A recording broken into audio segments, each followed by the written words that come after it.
महाभारत अध्याय 6 हस्तिनापूरचे नवे महाराज.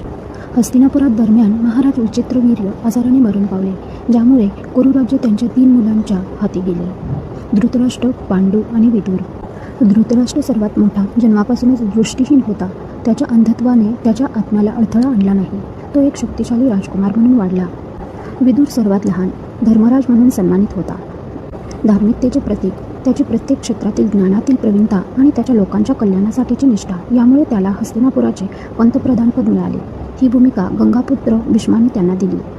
हस्तिनापूरच्या सिंहासनाची हाक आली आणि राणी सत्यवती भीष्मासह धृतराष्ट्राला महाराज म्हणून मुकुटमंडित करण्याचे ठरवले, कारण तो सर्वात मोठा होता आणि पांडूला सेनापती, लष्कराचे प्रमुख. मात्र त्याच्या भावावरील वैयक्तिक प्रेमाने विदुराने या निर्णयाला विरोध केला.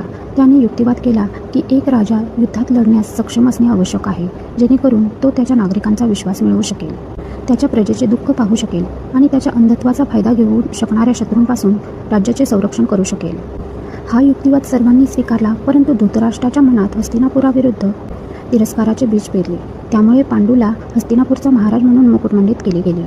दरम्यान काशी शहरात दूरवर सुंदर राजकुमारी कुंतीसाठी एक भव्य स्वयंवर आयोजित केला गेला. तिचे सौंदर्य आणि सद्गुण दूरवरच्या राजांना आकर्षित केले.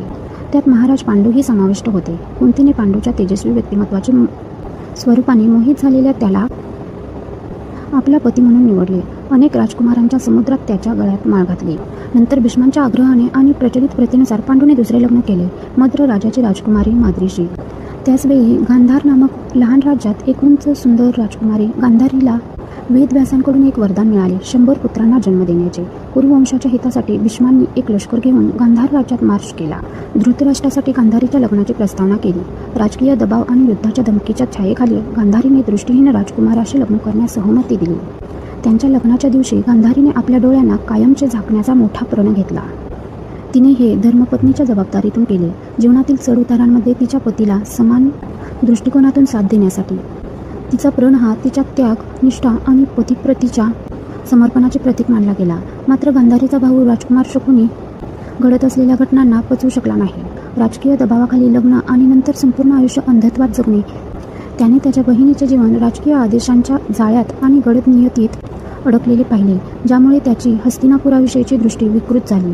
त्याचा द्वेष प्रतिजोषात रूपांतरित झाला. त्याने स्वतःला शपथ घेतली, हस्तिनापुराला नाश आणि गोंधळाच्या खोलात खेचण्याची. Thanks for watching. पुढच्या व्हिडिओमध्ये धृतराष्ट्र, पांडू आणि विदुर यांच्या जन्माबद्दल अधिक ऐकण्यासाठी चॅनलला सबस्क्राईब करा.